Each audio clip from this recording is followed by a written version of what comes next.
Dios le bendiga ricamente nuevamente. Vamos al tema número 2, Ministerio de Profeta. Quiero decirle algo en esta mañana, usted no está de casualidad aquí. Dios lo trajo para que le dé una palabra y yo se la voy a dar.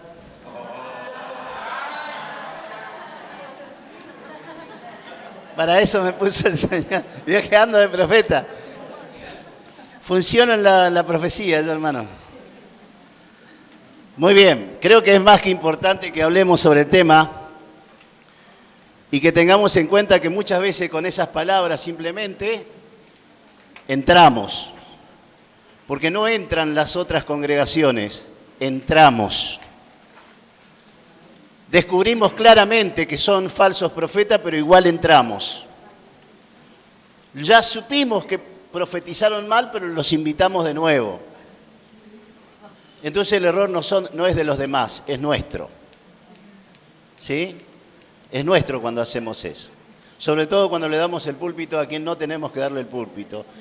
A una persona desconocida, hermano, no es conveniente darle el púlpito. Téngalo presente, por favor, porque su congregación se lo va a agradecer y se va a evitar un montón de confusiones en su casa, en la iglesia del Señor. Nuestro tema. Así, cuando estudiamos la Biblia es necesario conocer el tiempo y a quién está dirigida la palabra para no errar en la interpretación y usar un texto como pretexto, ya que la Biblia se interpreta a sí misma. Recuerde que siempre para engañarlo van a usar algo de verdad. ¿Sí? ¿Sabe cuál es la persona más fácil de engañar? Aquel que se la sabe toda. Es el más fácil de engañar, aunque usted no lo crea. Así siempre nos ocurre, porque no es que le ocurrió a usted, también me ocurre a mí, a varios nos ha ocurrido eso. Es necesario entender entonces cómo debe funcionar cada ministerio o don que Dios ha dado a los hombres para la obra del ministerio, en este caso el ministerio de profeta. Vamos a leer la Biblia, ¿sí? Vamos a usar como base, por supuesto, Efesios capítulo 4, verso 11, pero vamos a abrir nuestra Biblia allí en Isaías capítulo 6. Recuerde que usted tiene que leer todo el material porque después los talleres de la tarde usted tiene que saber todo lo que dice el material, ¿sí? Estamos como a nivel universitario, una cosa así, hermano.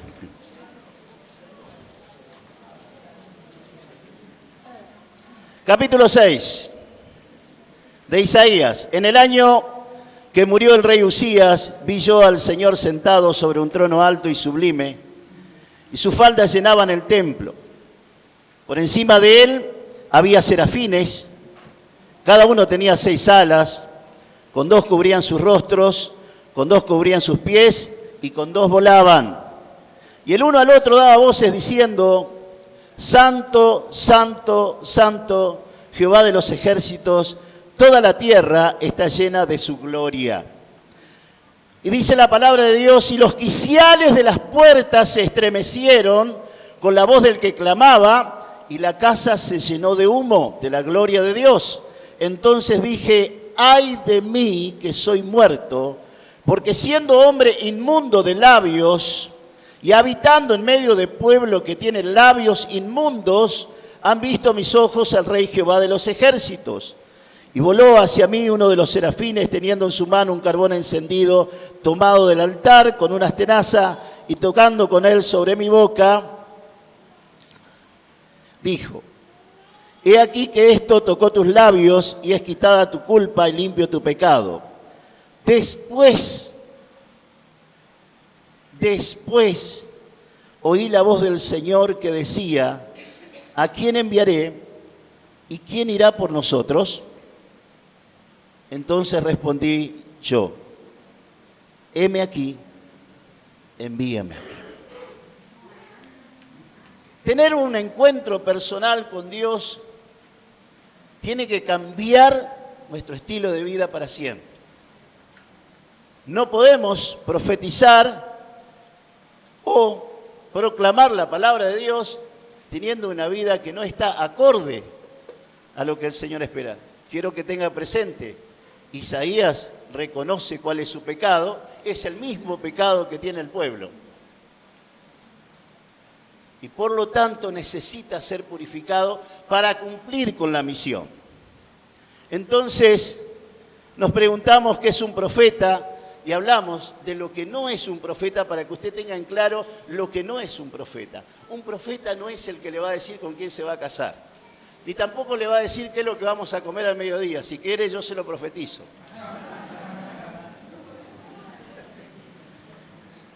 No está para echar suerte sobre quién va a dirigir la iglesia. En una ocasión, en una de las iglesias allí en Santa Eufemia, llegó un profeta en una de las otras congregaciones y, según este profeta, dijo que un niño de 8 años iba a ser el pastor. Así que la iglesia sacó al pastor y lo puso al niño de 8 años para que pastoree la iglesia. Porque el profeta lo dijo. No está el profeta para hacer eso, hermano. No vino para hacer eso, no tiene esa autoridad para poder hacerlo. No está para decirle a la gente las cosas comunes que tiene que resolver con la inteligencia que Dios le dio, para elegir a la persona adecuada con quien va a relacionarse y hasta dónde va a llegar esa relación. Porque nosotros tenemos que tener presente ese tipo de cosas. Dios nos ha dado a nosotros libre albedrío y tenemos el poder y las convicciones suficientes como para elegir con quién queremos estar. No es un engaño del diablo, a veces simplemente nos engañamos a nosotros mismos. Ténganlo presente.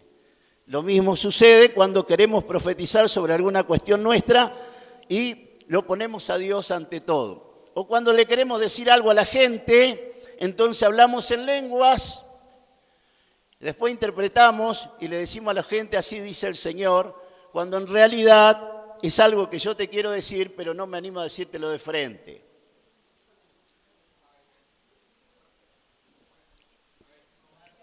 Le pongo un manto de espiritualidad a mi carnalidad.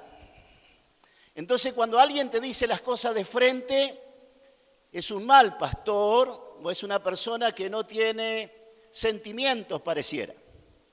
Déjeme decirle que somos siervos de la palabra de Dios. Y la palabra de Dios es espada de 2 filos. Y tiene que cortar. Sobre todo a nosotros que servimos al Señor. Porque ¿sabe cuántas veces le ponemos excusas a Dios? ¿Cuántas veces hemos enfermado a media familia para no cumplir con las cosas que nosotros tenemos que hacer? Ténganlo presente, por favor. No está para profetizar tu prosperidad. Me acuerdo que en una reunión vino un apóstol y era profeta, también se ve, y comenzó a decir, y yo voy a decir lo mismo. Hermano, quiero decirte algo. Para fin de año vas a tener una casa nueva. ¿Cuántos quieren tener una casa nueva para fin de año? Yo sabía que alguien iba a saltar.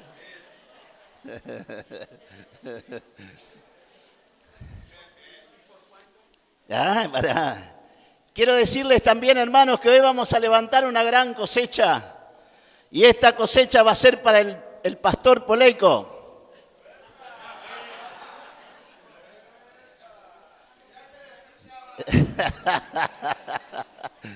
Entonces puso una sábana ahí. Dice, en ese tiempo era mucho, hermano, porque hoy no vale nada. Dice, los que van a traer la ofrenda de 1000 se ponen por acá. Los de 500 por acá. Los de 200 por acá. Los de 100 por allá. Y yo tenía 20 pesos nomás, así que me di toda la vuelta y puse mi ofrenda igual. Y le aclaro, hermano, le aclaro, que yo ya sabía que iba a tener mi casa hace años porque la estaba construyendo. Ya hay cosas que se caen de maduro, hermanos. Usted está creyendo algo como cuando va la gente a veces ante un adivino. Y lo engaña, le hace el cuento del tío el adivino. Y si usted está teniendo problemas, ¿cómo sabe? Y si por eso vino. Por lo que veo son problemas de amores.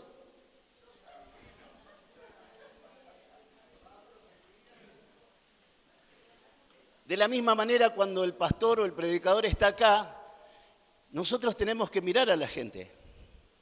Y si yo veo que hay alguien que está llorando, es muy fácil que pueda señalar y pueda decir, yo sé que Dios te está hablando en esta mañana. ¿Por qué? Porque lo estoy observando, lo estoy viendo, no es casualidad.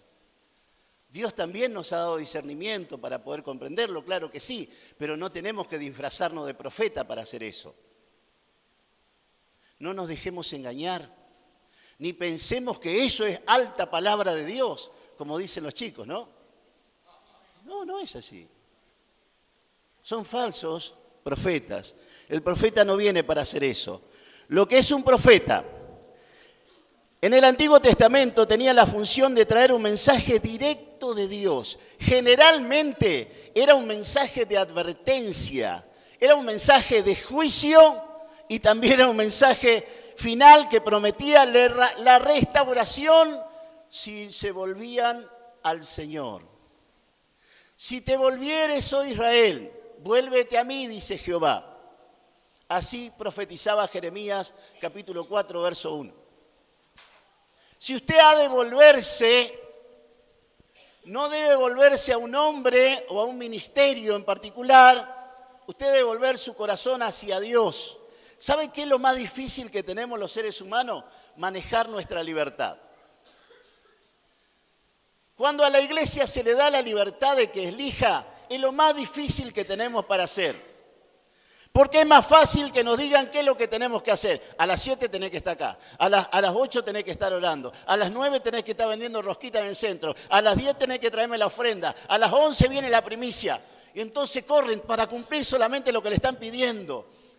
Manejar la libertad quiere decir que usted puede decir gloria a Dios cuando usted quiera decirlo gloria a Dios y dígalo, porque pareciera ser que cuando queremos decir gloria a Dios no nos animamos a decirlo. Dios nos ha dado la libertad para que nosotros elijamos. Ahora Él nos envía un mensaje de advertencia, un mensaje de juicio y también un mensaje que nos anima a acercarnos nuevamente al Señor. Si lo hacemos, gloria a Dios por eso,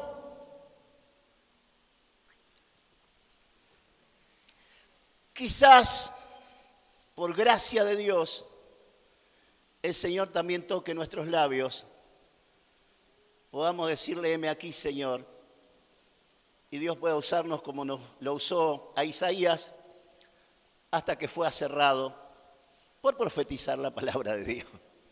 ¿Sí? Téngalo presente. Dice la transición al Nuevo Testamento lo hace Juan el Bautista, y Jesús el profeta por excelencia va a hablarnos justamente directamente de parte de Dios, como dice Hebreos 1:1. ¿Podemos leer así?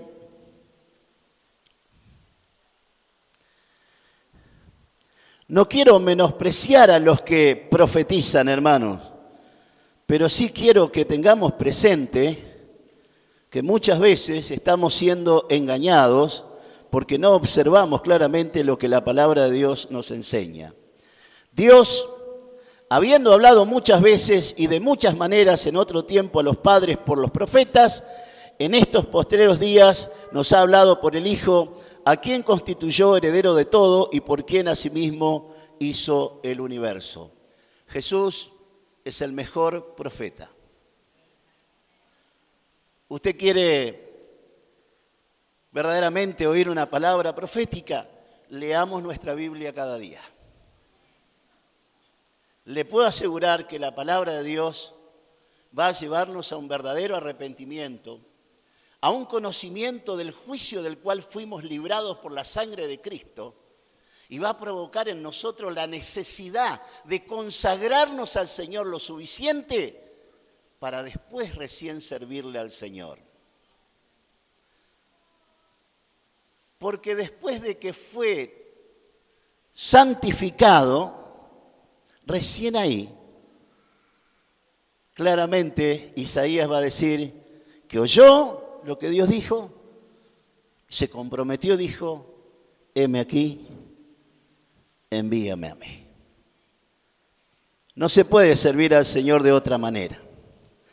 El ministerio de profeta es un ministerio fundacional, porque es uno de los ministerios que pone el fundamento de la iglesia, llevando a la revelación de Jesucristo como justamente la piedra angular de nuestro cimiento. Efesios 2:20. Vio que son versículos que usó también el pastor Alvarenga. Dice, edificados sobre el fundamento de los apóstoles y profetas, siendo la principal piedra del ángulo Jesucristo mismo. No hay otro fundamento. Cada uno, va a decir el apóstol Pablo, vea cómo sobreedifica sobre el que ya está puesto. Esto es algo importante a tener en cuenta, porque esto es lo que hace un profeta. El profeta es una persona que tiene una capacidad especial de interpretar las Escrituras a la luz de la situación presente de la iglesia. David Wilkerson, yo lo menciono aquí, si bien está la librería ahí, pero no está el libro, le aclaro, no es que estoy haciendo propaganda. En la década del 70 profetizó acerca de lo que venía sobre las iglesias evangélicas, hablando justamente de que el diablo iba a engañar, tanto sea ministerios, personas o quien sea dentro de la iglesia, para que los distraiga del mensaje central que tienen que dar, como decía hoy el devocional. Somos siervos de Dios. Dios nos llamó a despojarnos de ciertas cosas y sobre todo a no enredarnos muchas veces en los negocios de la vida. No es que usted no pueda hacer negocio, pero cuando usted se enreda en los negocios de la vida quiere decir que usted comparte ciertas cosas que no debe compartir. No puede haber amistad entre Cristo y el mundo. Se lo decimos a la gente, pero usted fíjese que hoy da lo mismo. En muchos aspectos da lo mismo. Y quiero decirle que mucha gente dice, pero yo con esto llego a la gente. Porque por más que yo no sea todo lo santo que vos pretendés que sea, soy mejor que ellos y ellos me admiran por eso. Claro, pero no te tienen que admirar a vos. Tienen que conocer al Señor. Solo Cristo salva. Nosotros no, claro que sí, que tu estándar de vida o tu moral es superior a la de los demás, pero no se trata de que sea superior a los demás, sino de que vivamos como verdaderos cristianos. ¿Se entiende? Aunque a algunos no les guste.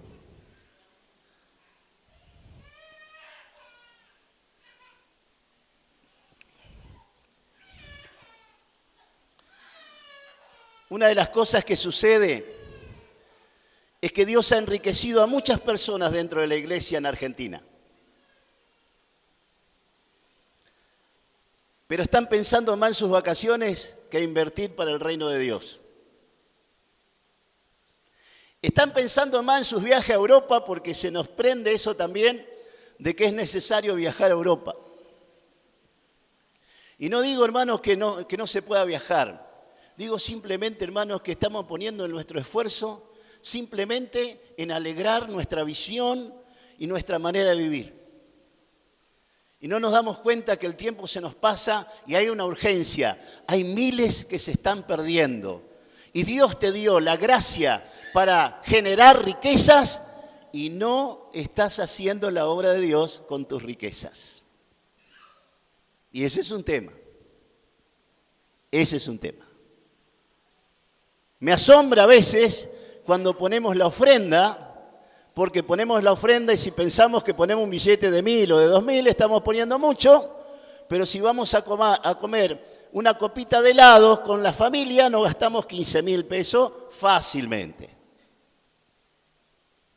Y si invitamos a comer a un amigo a casa, nos gastamos 20.000 pesos fácilmente. Pero si tenemos que poner eso de ofrenda para que nuestro amigo Jesucristo sea predicado, nos cuesta un montón. Nos parece que es demasiado, que no hace falta. Cosas simplemente para tener en cuenta. Si usted consigue ese libro de David Wilkerson, se lo recomiendo. El don profético sirve básicamente para exhortar, aunque la profecía también cumple esa función de otra manera, pero el don profético sirve para exhortar, o sea, animar a las personas a acudir a Cristo. Anímese, acuda al Señor para edificar. El mensaje profético edifica trayendo luz sobre un tema particular, no para que siempre nos vaya bien, sino para que estemos alerta. No para otra cosa. Para consolar, el consuelo del Espíritu Santo que dirige y orienta a las personas en sus decisiones. El consuelo tiene que ver no con palmearte la espalda, sino justamente con la doctrina del Señor, orientarte correctamente para que encuentres en Él la guía que estás necesitando en tu vida. Eso es lo que trae consuelo a nuestro corazón. Es un don de ministerio, por lo tanto su posición dentro del cuerpo está determinado por el mismo don, dónde tiene que funcionar, bajo qué autoridad tiene que estar, con quién se debe relacionar, a quién se debe sujetar. Debe cumplir su ministerio fielmente para aportar su mensaje y análisis del estado de la iglesia. ¿Dónde? En el ministerio. ¿Por qué? ¿Por qué los profetas no profetizan dentro del ministerio, hermanos? ¿Por qué profetizan en la iglesia y señalan los errores que muchas veces cometen los ministros o los ministerios? No, el profeta tiene que funcionar dentro del ministerio. Y si tiene algo que decir, que lo diga ahí. Fuera de eso, ¿sabe qué es lo que está causando? Simplemente un malestar y división. Entonces, téngalo presente. ¿Por qué es necesario el ministerio de profeta? El ministerio profético es necesario para perfeccionar a los santos, para edificar el cuerpo de Cristo, para llegar a la unidad de la fe y conocimiento de Jesús, para que no seamos llevados como niños por cualquier otra doctrina de hombres. ¿Cómo usted puede distinguir esto? ¿De qué manera? Estudiando su Biblia, capacitándose, estando en el seminario, en los cursos de capacitación, en los ENOC, en todo momento. Préstele atención cuando hay una reunión de ministerio, préstele atención cuando hay una reunión de obreros. El pastor generalmente, o el que está a cargo de la obra, está enseñando para que usted aprenda, para que usted sepa cómo debe conducirse en la casa del Señor. Entonces, el ministerio de profeta también funciona así. Y muchas veces los pastores también lo necesitamos. Y si tiene el profeta algo que decir, tiene que ir a hablar con el pastor. ¿O no? ¿O puede decirlo nomás? ¿Qué le parece a usted? Tiene que trabajar en sujeción. Tiene que someterse a la autoridad local, que es el pastor. ¿Cómo es su función dentro de los dones de ministerio? Interactúa con ellos en el ejercicio de su ministerio. Debe ser consultados en reuniones de organización, ¿sí? Debe dar su opinión guardando su lugar con humildad. El hecho de que Dios te haya dado un don no es para que generes discusiones, sino para que hagas el aporte.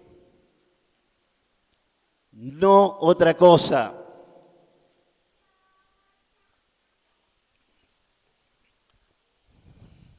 Téngalo presente.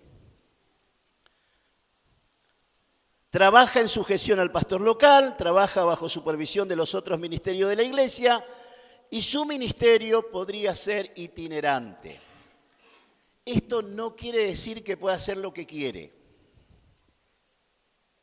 No, simplemente es un ministerio itinerante. O sea, si va a salir, si va a recorrer el campo, si va a ministrar en otro lugar, primero tiene que avisar al ministerio local. Trabaja en su gestión. Segundo, al volver tiene que presentar un informe. ¿Dónde estuvo? ¿Qué hizo? ¿Cómo lo recibieron los hermanos? Porque muchas veces, hermanos, no hacemos esto, es que seguimos cometiendo el error de invitar a personas que no edifican a la iglesia, sino que, vuelvo a decir, traen simplemente confusión. Avísame la hora, Sandra. ¿Quién puede ejercer el ministerio? Todo aquel que fue llamado por Dios a este ministerio, como por ejemplo tomamos el hecho de Jeremías. Dios lo llamó, dice, desde el vientre de su madre, para que sea profeta. Aunque algunos historiadores dicen que toda la familia estaba esperando que Jeremías, como era hijo de sacerdotes, pudiera volver a ministrar en el templo, porque ellos estaban aproximadamente a unos 60 kilómetros viviendo del templo. ¿Sabe qué implicaba eso? Que era muy difícil que ministre en el templo. ¿Cuánto? Entonces, todos estaban esperando que Jeremías acepte, o sea, que siga la carrera de la familia, que sea un sacerdote y que un día pueda llegar por turno a ministrar en el templo. Dios lo llamó a que sea profeta. Generalmente Dios te va a enviar a donde no quieras ir. Le pedí al Señor que me mande a Hawái y me trajo a Rosario. Los que se alinean con la verdad de la palabra de Dios ejercen el ministerio con responsabilidad y con lealtad. ¿Dónde se desarrolla el ministerio profético? El ministerio profético se desarrolla dentro del ámbito de la iglesia. En reuniones de capacitación. Vio que hoy estamos, distintos ministerios van a estar pasando, ministrando. Bueno, esa es la idea, que los distintos ministerios puedan estar capacitando a cada uno de nosotros para servir mejor al Señor. En reuniones de oración, donde se pide dirección de Dios. Hechos capítulo 13. Allí estaban reunidos orando y ayunando. Y Dios llamó a Pablo y a Bernabé para la obra del ministerio. En personas que requieren de una corrección, muchas veces viene una palabra profética para corregir, para resolver una cuestión que requiere su aporte. Es necesario un profeta, alguien que tenga una visión clara de la palabra de Dios para ese momento particular y que traiga revelación sobre el tema, aunque muchas veces lo que diga no nos guste. Para resolver una cuestión que requiere su aporte, para advertirlo por venir, por ejemplo, Hechos 21, 10, 12, con estos versículos vamos a terminar. Hechos capítulo 21.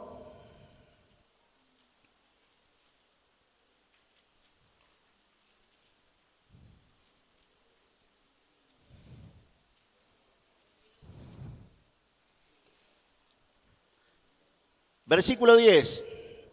Y permaneciendo nosotros allí algunos días, descendió de Judea un profeta llamado Agabo, quien viniendo a vernos, tomó el cinto de Pablo y atándose los pies y las manos, dijo: esto dice el Espíritu Santo, así atarán los judíos en Jerusalén al varón de quien es este cinto y le entregarán en manos de los gentiles.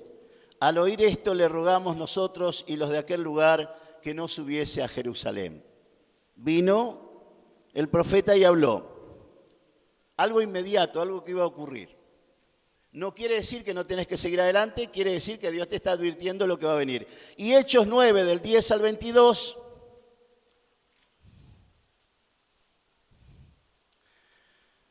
Había entonces en Damasco un discípulo llamado Ananías. Bueno, usted conoce la historia. Y el versículo 15 dice: el Señor le dijo: ve, porque instrumento escogido me es este para llevar mi nombre en presencia de los gentiles y de reyes y de los hijos de Israel. Porque yo le mostraré cuánto le es necesario padecer por mi nombre.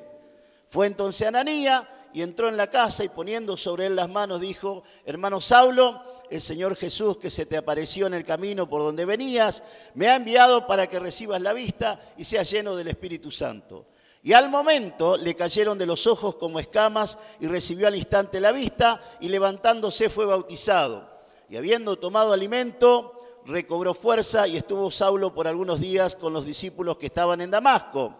Enseguida predicaba a Cristo en las sinagogas diciendo que este era el Hijo de Dios, y todos los que le oían estaban atónitos y decían: ¿no es este el que asolaba en Jerusalén a los que invocaban este nombre? Y a eso vino acá para llevarlos presos ante los principales sacerdotes. Pero Saulo mucho más se esforzaba y confundía a los judíos que moraban en Damasco, demostrando que Jesús era el Cristo. Amén. Dios les bendiga. Traté de llegar hasta donde más podía, pero en verdad es importante que cada uno de nosotros podamos hacerlo con inteligencia, pero también con honradez, todo lo que el Señor nos ha dado. Amén. Dios les bendiga. Nuestro hermano Gabriel Sade.